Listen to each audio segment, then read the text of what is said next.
Is the earth flat? Are we on a stationary disc with a bowl over it? Or are we on a spinning ball hanging from nothing?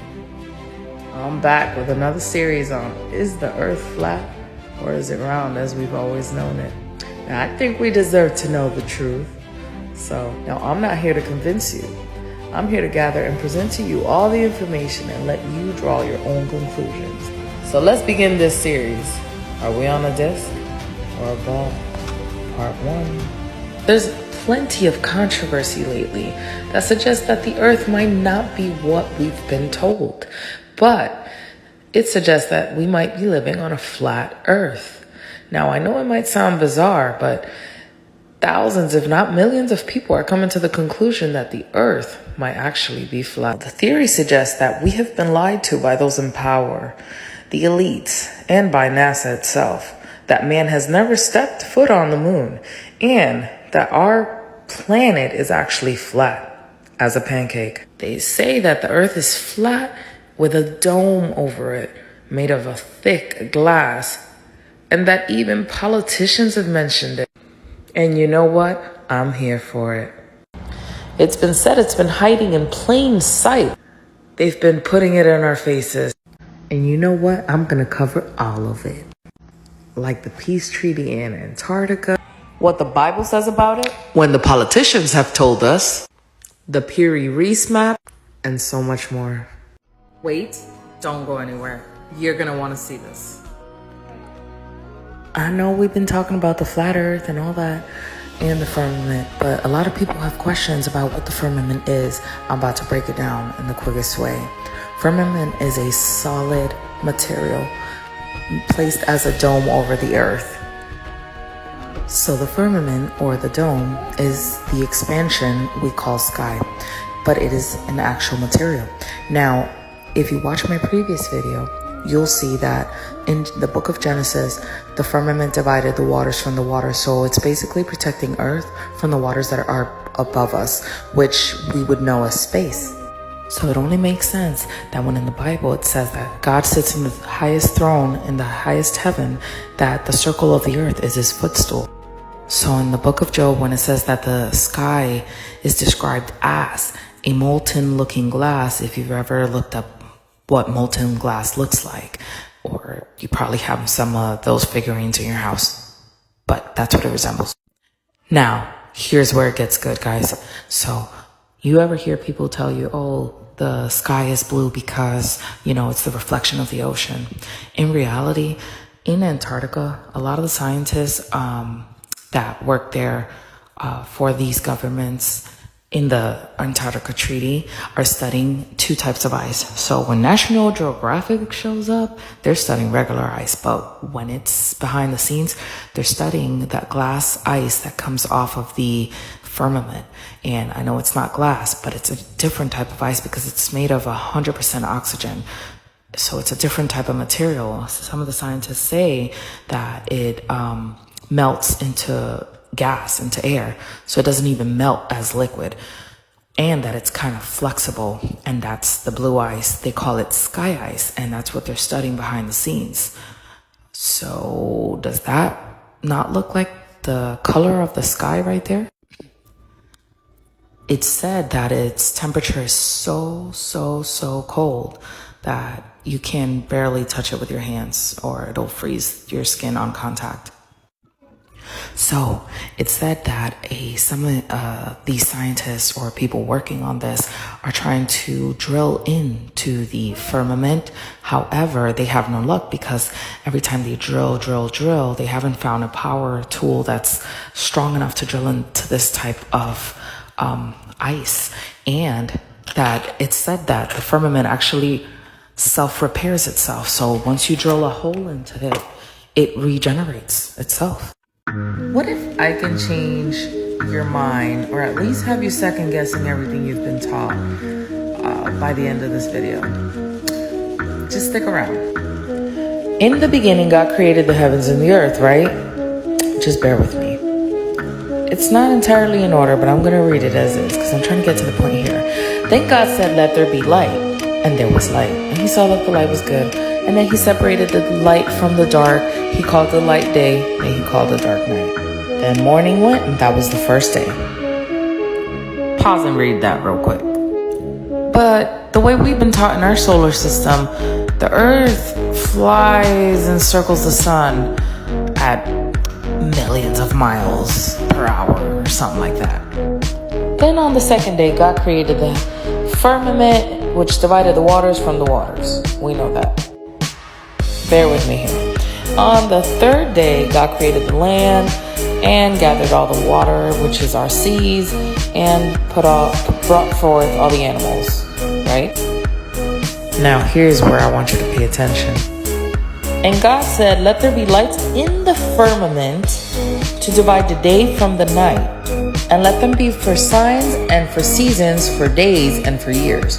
So basically on this day, he created time. Stay with me. And let them be for lights in the firmament to light the earth. He made the greater light to rule the day and the lesser light to rule the night. He made the stars also. Here we go. I'm trying to answer multiple questions that I get all in one video. Pay attention. And God set them in the firmament of heaven to give light to the earth.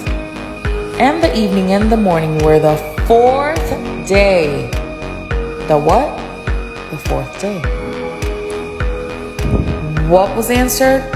The sun and moon are in our firmament. They're local. They're not billions of miles away, which is pretty obvious. And the stars are as well. It says they're in the firmament. He placed them in the firmament. That's one question. What was the next question? He created them on the fourth day. So according to our solar system, this model doesn't make sense. The sun would have had to be created first and then the earth. But the Bible says in the beginning, he created the heavens and the earth, and then the sun and the moon and the stars were created on the fourth day. And just to leave you with this, everything was created. The last thing created was man on the sixth day. Everything was created for us. Follow for more. Don't scroll yet. This man you see here, his name is Auguste Antoine Picard. He was a Swiss physicist and the first man to enter the stratosphere. So he was an inventor, and he used hydrogen balloons to get to the upper level of the stratosphere, so above aircraft. So in May 27th of 1931, he took flight out of a pressurized capsule in Germany. In a Popular Science interview, Picard said, and I quote, "The Earth seemed as a flat disk with an upturned edge." In the book of Genesis, God said, "Let there be a firmament in the midst of the waters, and let it divide the waters from the waters." And God made the firmament and divided the waters which were under the firmament from the waters which were above the firmament. In the book of Genesis it says, "And God said, let there be a firmament in the midst of the waters, and let it divide the waters from the waters. And God made the firmament, and divided the waters which were above the firmament from the waters that were under the firmament." I read that backwards. "And God said, let the waters under the heaven be gathered together unto one place, and let the dry land appear." In the book of Job, Job describes the firmament as a molten glass. Remember, firmament is equal to sky. So he describes the sky as a molten looking glass. Many have asked, well, if there's an ice wall, which Antarctica is considered to be an ice wall that surrounds the earth, how come people don't fall off the edge? And how come no one's gone there? Well, there's been a treaty that I believe was made in the 1950s with 42 nations in the world. Leaders of the 42 nations decided that there would be no trespassing, and only a designated area could be toured and visited by scientists and just people in general. This picture you see here is where the ice wall would actually meet the firmament. So it's just basically runs all the way up. So no, there is no falling off of an edge. So it is designed as an enclosed habitat. No one goes in, no one comes out unless it's a spiritual entity. Well, don't forget to follow and stay tuned for the next video, which is actually a commercial that Hennessy brought out showing the Picards going into the stratosphere and seeing what they found. This one's going to be for some of my people who are having a real hard time with unlearning and awakening from the indoctrination. Let's begin with the word NASA. Now we know that NASA, the Space Force, is actually acronyms. However, in Aramaic, NASA means to be deceived, or to deceive, to greatly deceive, or to be greatly deceived, beguiled. But the Bible don't say the world is flat. We know. Or do we? So here's a picture depicting a map of the flat earth. Here's a picture of the logo of the United Nations. Oh, still can't see it? Keep watching. Here's some art of the flat earth with a dome over it. Oh, so cute. Here's a picture directly off of NASA's website. Isaiah chapter 40 verse 22. It is he who sits above the circle of the earth, and its inhabitants are like grasshoppers, who stretches out the heavens like a curtain and spreads them out like a tent to dwell in. But in that verse, in the Hebrew, the word circle is chak, which means a flat circle, like a coin-like circle. So he sits above the circle of the earth. Stop and read this. So in the encyclopedia, 1958, before the Antarctic Treaty was established, it reads, and when they returned to New Zealand, these flights proved the initial areas to be featureless in character, with a dome 13,000 feet high at about latitude 80 degrees south. Now, if we're talking about the edge or the walls that are enclosed by the dome, obviously the altitude is going to be a lot lower than in the center. I had to throw that in there because, there's always a smarty. And who's the founder of NASA? None other than Werner von Braun, whose tombstone conveniently says Psalm 19:1.